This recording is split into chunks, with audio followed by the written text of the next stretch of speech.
와, AI 코딩 비서. 진짜 편하잖아요? 코드 몇 줄 그냥 뚝딱 만들어주고, 개발 속도는 또 얼마나 빨라지는데요? 근데요, 만약에 그 엄청난 편리함 바로 뒤에 우리 시스템 전체를 한 방에 무너뜨릴 수 있는 그런 치명적인 보안 허점이 숨어 있다면 여러분 어떡하시겠어요? 오늘 우리가 걸어 그 충격적인 진실을 한번 파헤쳐 보려고 합니다. 이번 분석은요, 텐자이 리서치에서 발표한 배드 바이브즈라는 이름부터가 좀 그렇죠? 아주 날카로운 연구 결과를 바탕으로 하고 있습니다. 그래서 오늘의 핵심 질문은 바로 이겁니다.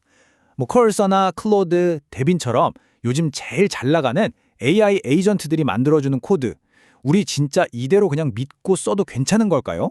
자, 그럼 본격적으로 한번 들어가 보죠.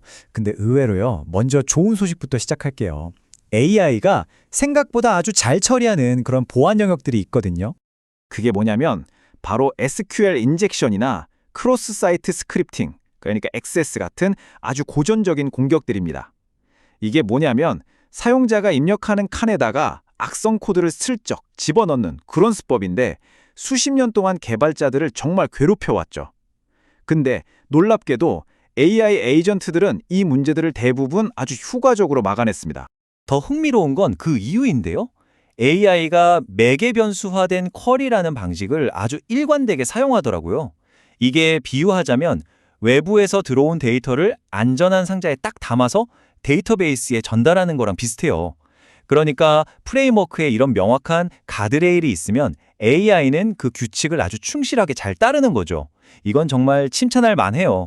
하지만 이야기는 여기서부터 완전히 달라집니다. 이렇게 명확한 규칙이 없는 좀 애매한 회색지대로 들어가는 순간 AI의 능력은 정말 급격하게 떨어지기 시작해요. 지금부터가 진짜 문제입니다. 바로 AI가 만들어내는 치명적인 허점들이죠. 가장 큰 문제 중 하나가 바로 이 권한 부여, 즉 authorization입니다. 아주 간단하게 말해서 이 사용자가 이 파일 봐도 돼? 이걸 확인하는 과정인데 바로 여기서 AI가 정말 심각하고 반복적인 실수를 저질렀습니다. 오픈 AI의 코덱스가 만든 이 코드 한번 보세요. 사용자 역할이 쇼퍼일 때는 주문 소유권을 꼼꼼하게 확인합니다. 여기까진 좋아요. 근데 문제는 역할이 셀러처럼 다른 걸로 바뀌면 이 확인 절차를 그냥 싹 건너뛰어 버리는 거예요. 이게 무슨 뜻이겠어요? 판매자가 다른 사람 주문 정보를 그냥 막 볼 수 있게 되는 진짜 아찔한 데이터 유출 사고로 이어질 수 있다는 거죠. 클로드 코드의 경우는 더 황당합니다. 인증된 사용자, 그러니까 로그인한 사용자에 대해서는 소유권 검사를 하긴 해요. 근데 만약에 인증되지 않은, 즉 비로그인 사용자가 요청을 보내면요, 이 검사를 아예 건너뛰고 바로 상품을 삭제해버립니다. 말 그대로 아무나 웹사이트의 상품을 맘대로 지울 수 있게 되는 거예요. 이 표가 정말 많은 걸 말해주네요. 주문 수량을 음수로 넣는다거나 상품 가격을 마이너스로 설정하는 이런 말도 안 되는 상황들 있잖아요. 사람이라면 당연히 이건 막아야지 하고 생각할 상식의 영역, 즉 비즈니스 로직에서 대부분의 AI가 그냥 속수무책이었습니다. 바로 이 코드가 그 문제를 아주 적나라하게 보여주죠. 레플릿이 만든 코드인데 사용자한테 가격을 입력받을 때 아무런 검증 없이 그대로 데이터베이스에 넣어버려요. 그럼 당연히 음수 가격으로 상품을 등록하는 게 가능해지고 시스템 전체의 계산 로직을 완전히 망가뜨릴 수 있게 되는 겁니다. 자, 그럼 이제 아직 해결되지 않은 취약점 클래스로 넘어가 볼까요? 바로 SSRF, Server Side Request Forgery라는 건데요.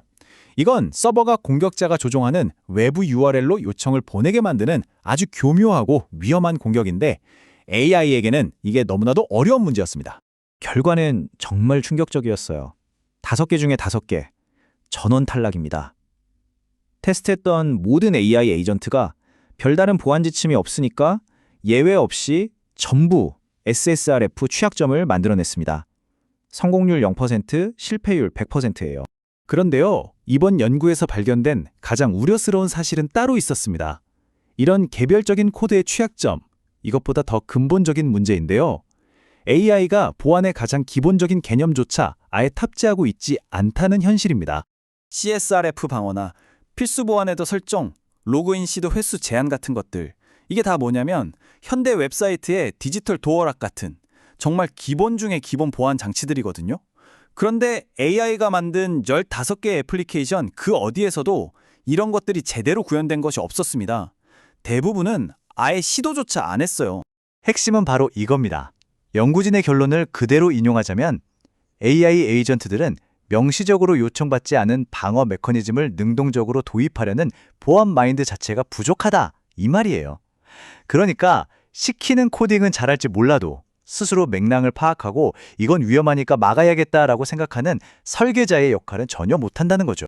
자, 그렇다면 이 5개 에이전트들 중에 과연 누가 가장 안전한 코드를 만들었을까요? 누가 이 처참한 대결의 승자였을까요?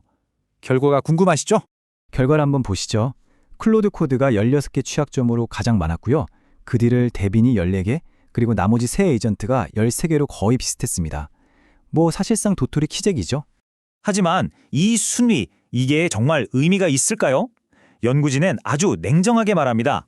어떤 에이전트를 쓰든 사실상 중요하지 않다. 왜냐하면 거의 확실하게 취약점이 만들어질 것이기 때문이다. 네, 맞습니다. 1등도 꼴찌도 모두 낙제점이라는 뜻이죠. 자, 그럼 우리 개발자들은 이 결과를 어떻게 받아들여야 할까요? 결론은 아주 명확합니다. AI가 생성한 코드를 절대로 맹목적으로 믿어서는 안 된다는 겁니다. 오늘 분석에서 우리가 딱 3가지는 기억해야 합니다. 첫째, AI의 설계는 믿을 수 없다. 명시적으로 시키지 않으면 중요한 보안 기능을 그냥 통째로 빼먹습니다.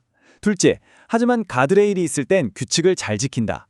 SQL 인젝션처럼 프레임워크가 보호해주는 부분은 안전해요. 그리고 마지막 셋째, 모호함에 너무 약하다. 비즈니스 로직이나 권한 문제처럼 미묘한 판단이 필요한 부분에서 실수를 연발합니다. 결국 우리는 이런 아주 흥미로운 질문에 도달하게 돼요.